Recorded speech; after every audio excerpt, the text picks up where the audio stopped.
Board Governance Committee meeting, and we will move to agenda item 5C, review of the Chief Executive Officer's delegation reporting relationship of CIO. Ms. Simpson.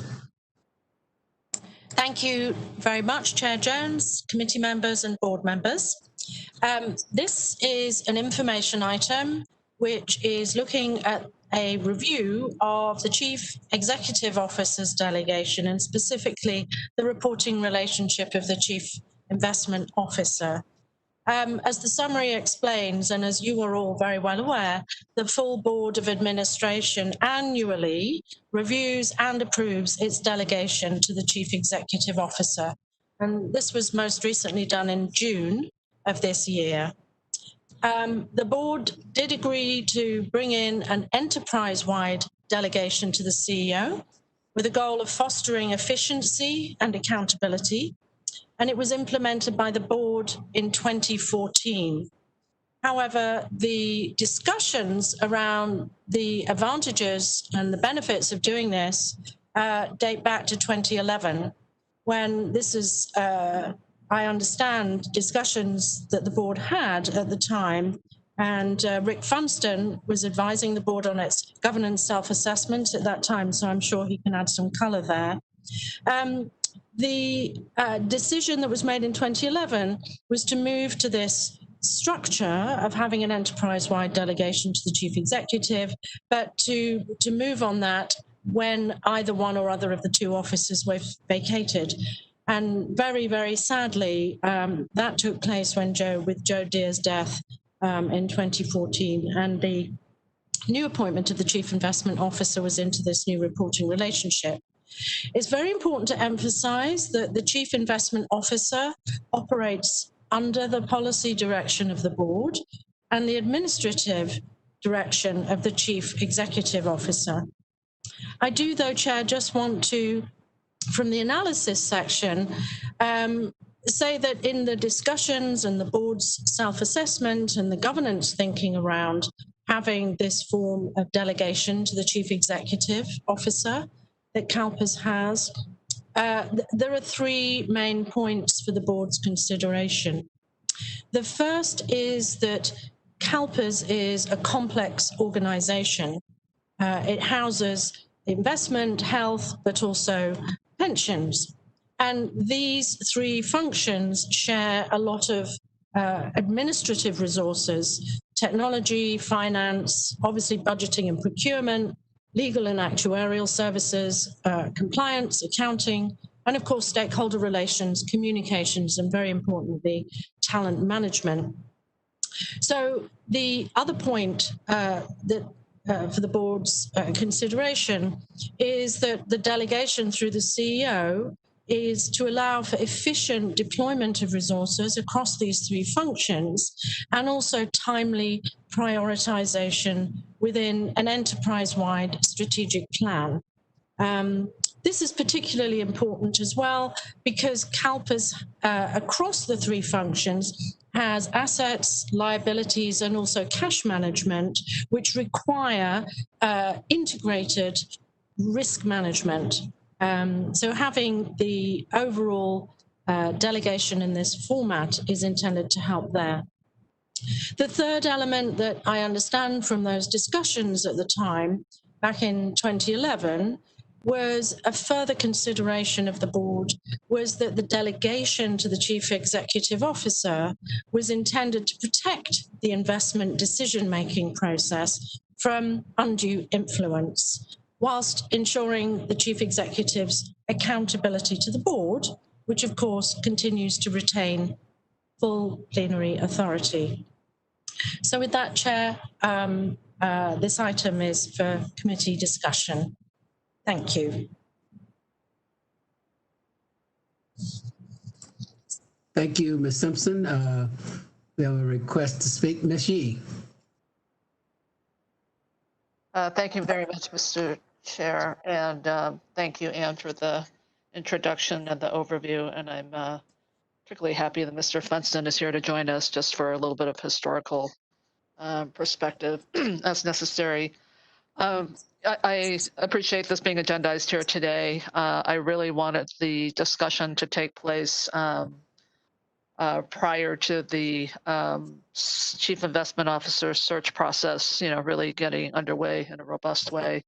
Partly because, as I think about, my duties on other boards and again, I'm going to make a comparison to CalSTRS in a moment, but I know one of the earlier justifications, at least by this board, about why we wanted to have the delegation to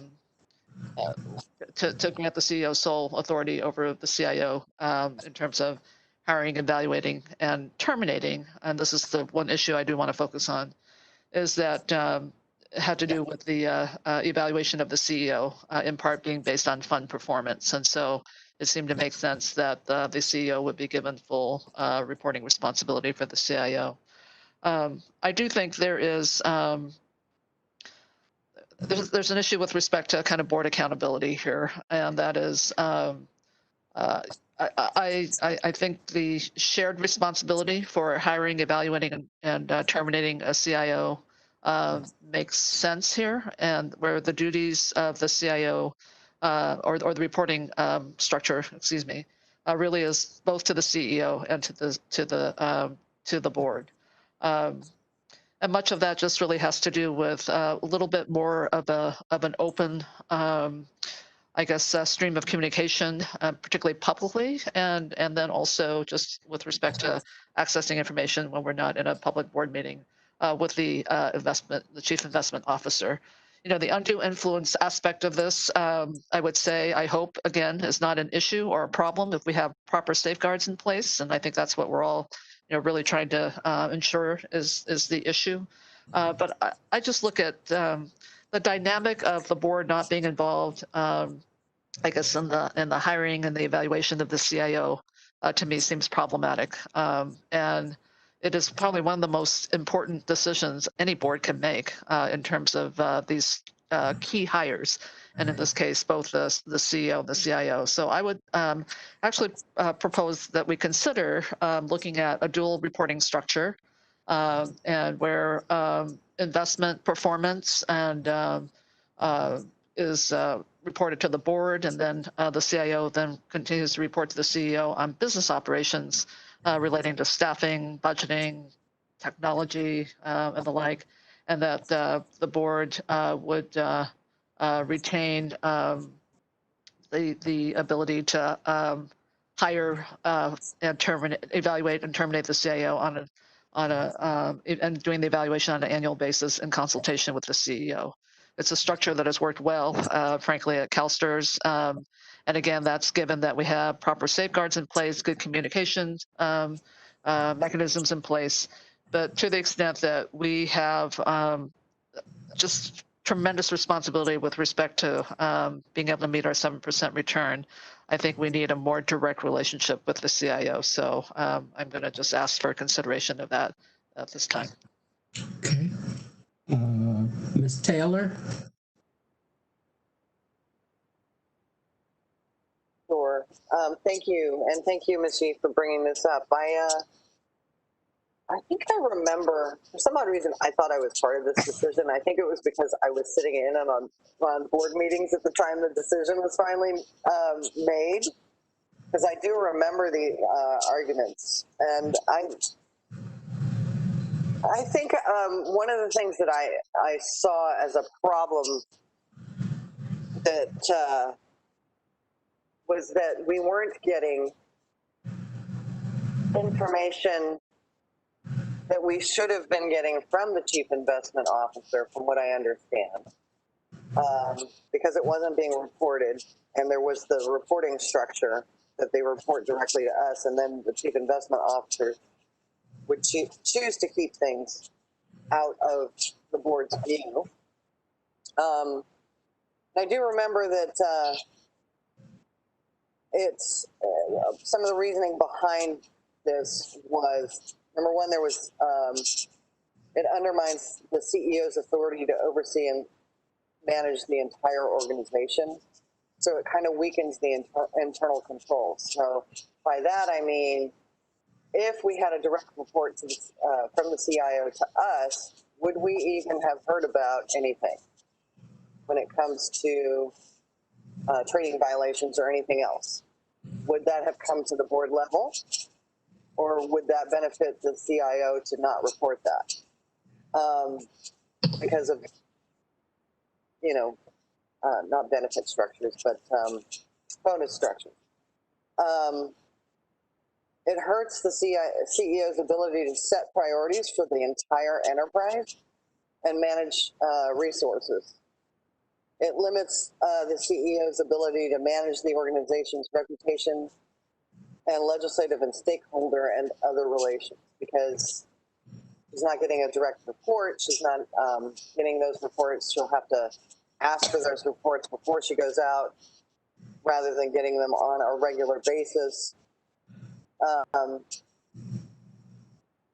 There was an issue back in the day where with emerging managers, where the investment office was reluctant to produce data regarding emerging manager allocation and prolong the legislative and public discussion.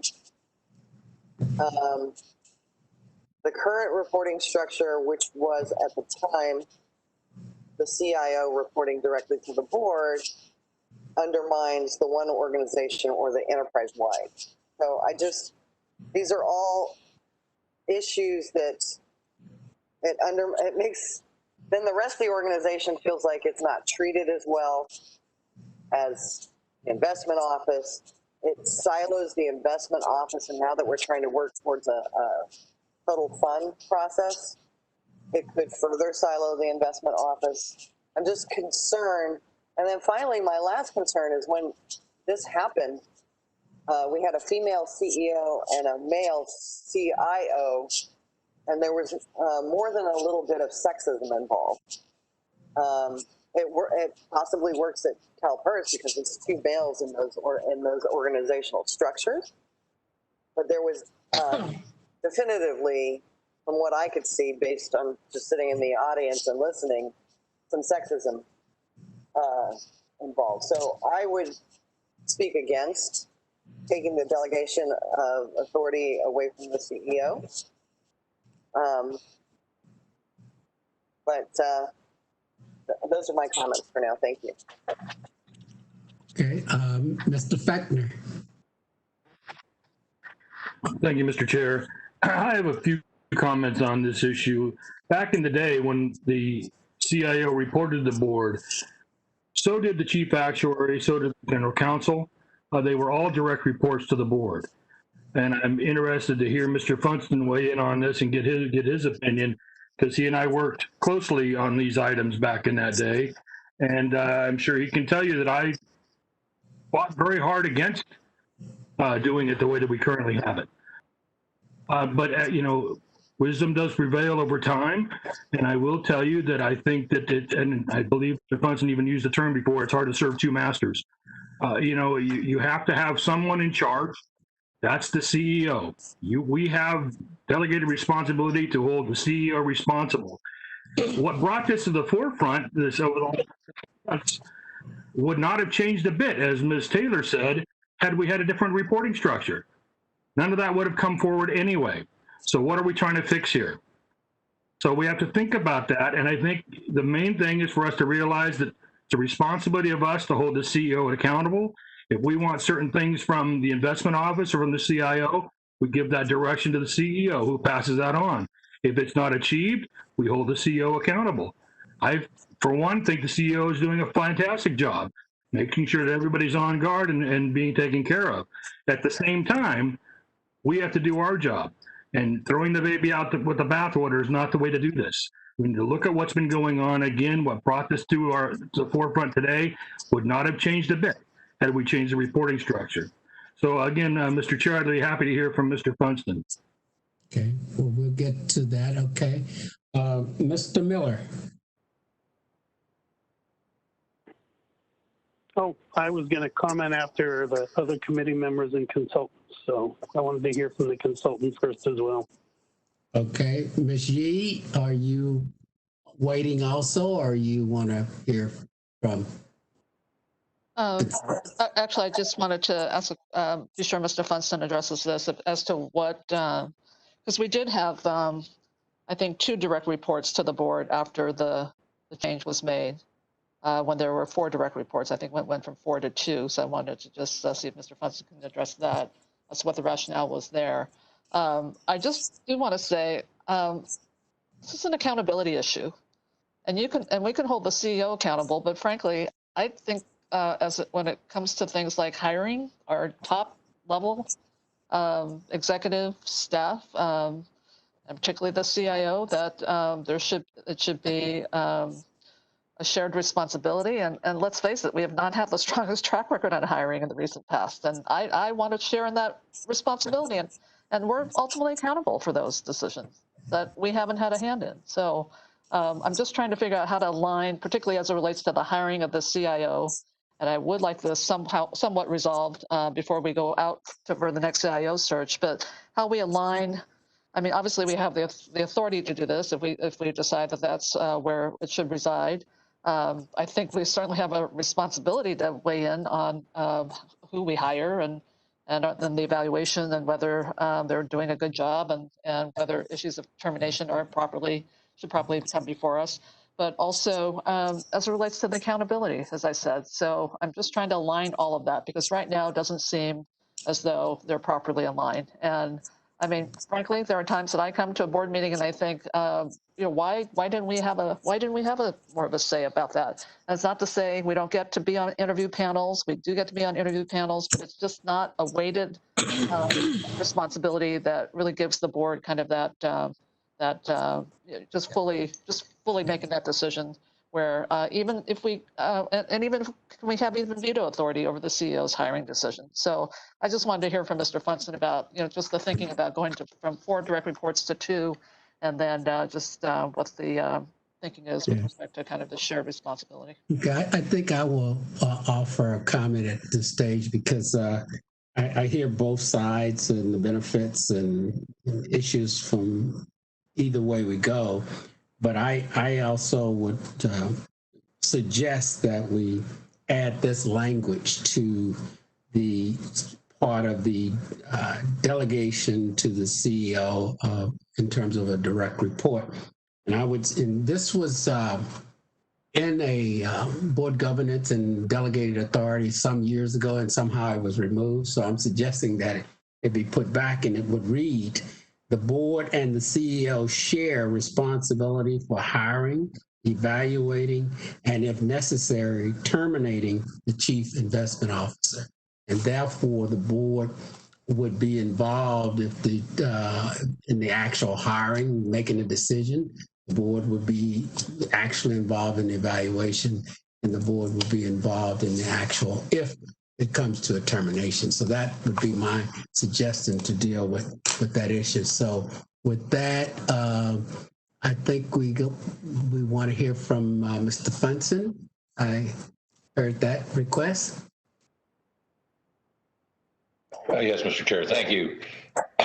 It's very interesting for me to look back over the course of the last 9 or 10 years and see the kinds of changes and the events that have been affecting CalPERS. And to go back to answer Ms. E's original question, and as Mr. Fechner said, and as you know, there were 4 direct reports at the time. The chief actuary, the general counsel, the chief investment officer, and the CEO. And the problems that Ms. Taylor identified in terms of a divided organization, silos, competing, lack of shared infrastructure, classism, I think, between the various departments and so on, those seem to me to have been addressed largely as a result of the unification. And it was our recommendation at the time, and Mr. Fechner is certainly right, that we did have many animated discussions about whether this was the right direction to go in. But we felt ultimately that there should be a single point of accountability. Having said that, when we look across the systems today, out of the 57 largest integrated systems, of which CalPERS is obviously the largest, right? Only 5 have dual reporting. In other words, 90% of the integrated systems have a single CEO to which the CIO reports. Now, obviously, the CEO serves at the pleasure of the board and is not a civil servant, as was identified earlier. So that has both advantages and disadvantages. Advantages for the board, because if you're not satisfied with the performance of the chief executive, then you can replace the chief executive. I think the question then becomes is the consultation between the CEO and the board on many issues, which takes place, I think, across a wide range of matters. And so I think it's advised and advisable for the chief executive officer to consult with the board, particularly when it comes to major decisions like this, as the CEO would consult with you with respect to other decisions. I think that's just simply a good management practice. And so, as I kind of alluded to earlier in one of the other discussions, one size fits one. I think given the situation where the organization is today and the kinds of pressures that Missy has correctly identified, and I really, it's hard to imagine a more difficult circumstance than the one that you find yourself in today. I think stability of the organization is extremely important, and having a singular leadership is also an important part of that to continue to maintain unity in the organization. And as we know in the past, and again, we're all hopeful that we won't have the same kind of board involvement unduly in shaping the investment decisions. There is a protection now against that. And also that there's really 2 kinds of reporting. The board has the right to information from the chief investment officer, and they should have unfettered access to that information. But it doesn't mean that in order to have that unfettered access to the information, that the CIO needs to report to the board in terms of a reporting accountability relationship, if you will. And I think, as was pointed out earlier by Ms. Simpson, you have the policy direction is set by the board with respect to investment, and the chief investment officer must comply with that. And then on the other hand, you have the administrative policy, which again, the chief investment officer and all other executives and staff must comply with.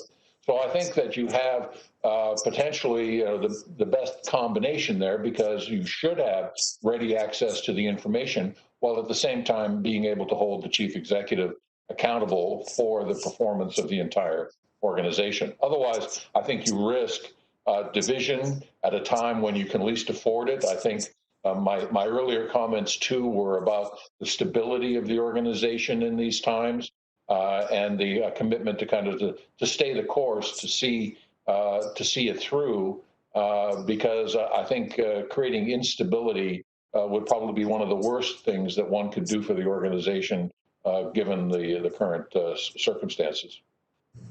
I'll stop there and just take any questions. Okay, thank you. Mr. Perez? Thank you, sir. I don't know what the process would be, but I was wondering if we could have this, a more in-depth conversation about this in a closed session setting.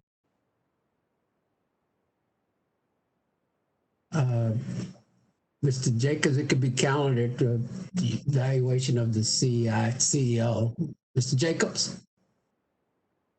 Yeah, I'm not seeing any basis for having this in closed session. I'll reflect on that a little bit, but we're talking about. I'll text you, Matt. I'm sorry, Mr. Perez.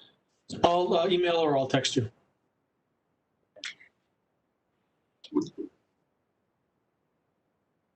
Okay. All right. Hey, okay. We'll get Mr. Jacobs' opinion on that. Ms. Milton?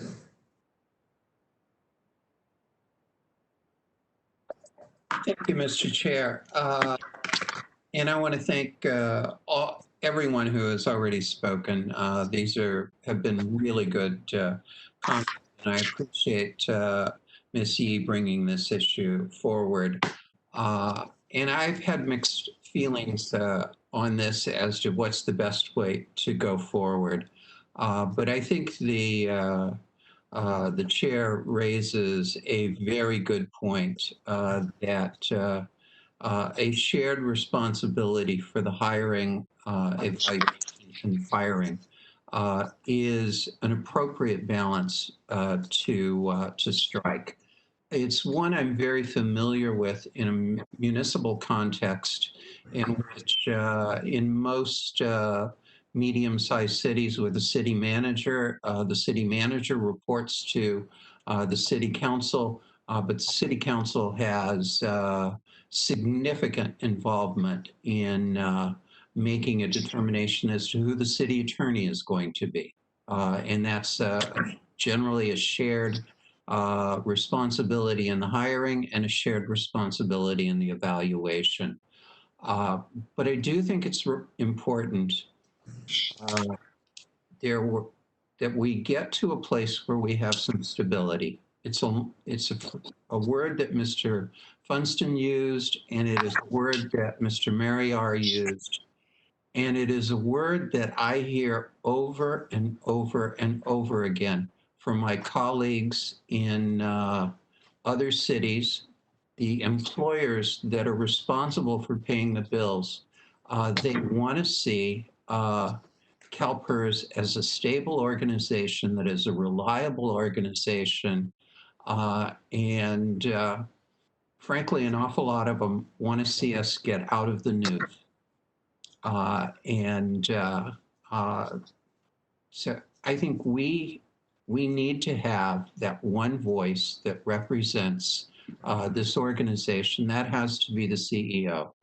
I've gone to any number of employer programs where Marcy has been present, and she is the voice and the face of CalPERS. She's not standing there saying, well, I'll have to get back to the CIO. I'm not responsible for the CIO as to what his or her projections are going to be on our investment returns, or what this strategy was or that strategy was.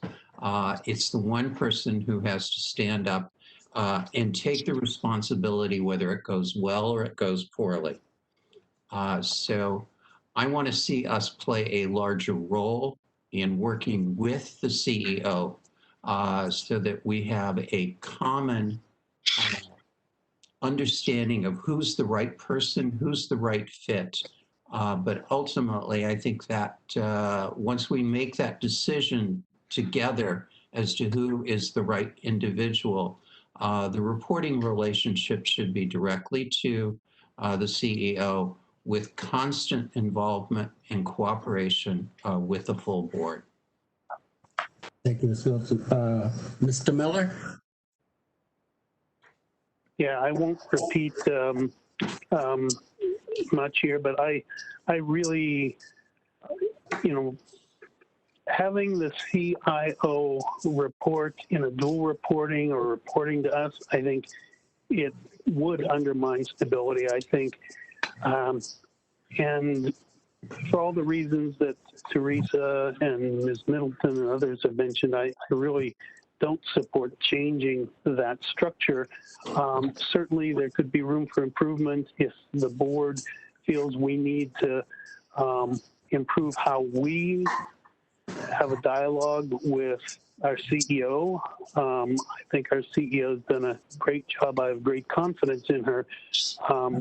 And coming into a CIO search, I just have to ask myself, and I would ask Mr. Funston and anyone else who wants to weigh in, how would our candidates look at the prospect of reporting to Marcy Frost versus reporting in a dual leadership structure in terms of a reporting relationship with this board, especially given the way our last CEO,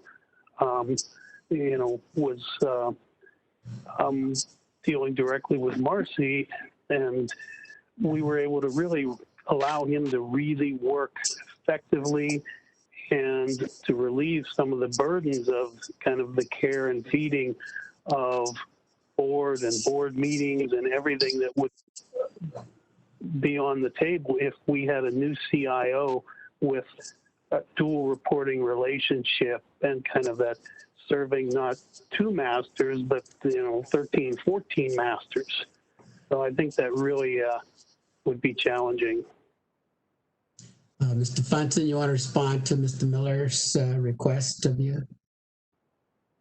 Yes, thank you. It's hard for me to anticipate how your candidates might respond to that, but I think I think it would be fair to say that any candidate would be concerned about stability in the organization, going back to that theme again. And would there be consistency? Would there be the potential for interference, as there had been previously with pretty disastrous consequences? So I think, again, the idea of being in consultation with the board, and I guess I have a question in turn. It's my understanding that the board itself cannot be involved in the discipline, firing, or hiring of civil servants. That's a question that I have, and I don't know whether Mr. Jacobs would be able to comment on that. But to what extent, to be consulted is one thing, but to be responsible for it is another. And I would just raise that question back. Mr. Jacobs or Ms. Ortega, do you have any comments on that comment? If Ms. Ortega has one, I will defer to her. I was going to say the same thing. I think the issue is, as we discussed at the last meeting, about that the board and the CalPERS, the entity, are one entity. However, the employees have rights in that they're who they report to, what the appropriate disciplinary process is, all those things that they have explained to them as part of their hiring process. They have, I would characterize it as having a right to that. So I think it's really important to think through, if you're talking about having the board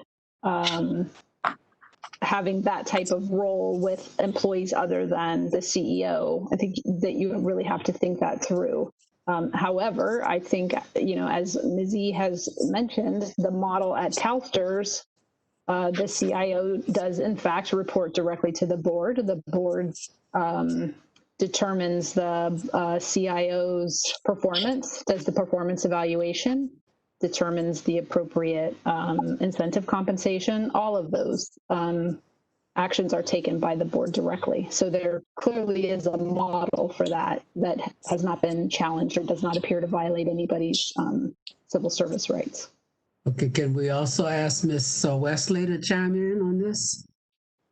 I actually had written down that I had a question at the beginning of this, because I'm new relatively, and I had so many questions. But after listening to Mr. Funston and then also Mr. Miller and the controller, and especially you, Ms. Middleton, it really has helped clarify this for me. And I actually don't have any question after all. So you can take my name off. Okay, thank you. Okay, Ms. Taylor. Thank you. I had a question. I cannot remember. It's been, over 18 months since we hired our CIO. We had 2 interview panels, if I remember correctly, and some of us were on the first one, some of us were on the second one. And then we had a meeting, I remember, like a separate dinner meeting, I believe, I can't remember for sure. But anyway, when we had our interview, didn't we have the ability to grade? And I don't know who can answer that here, but I thought we had a say in the grading of how our interview went with the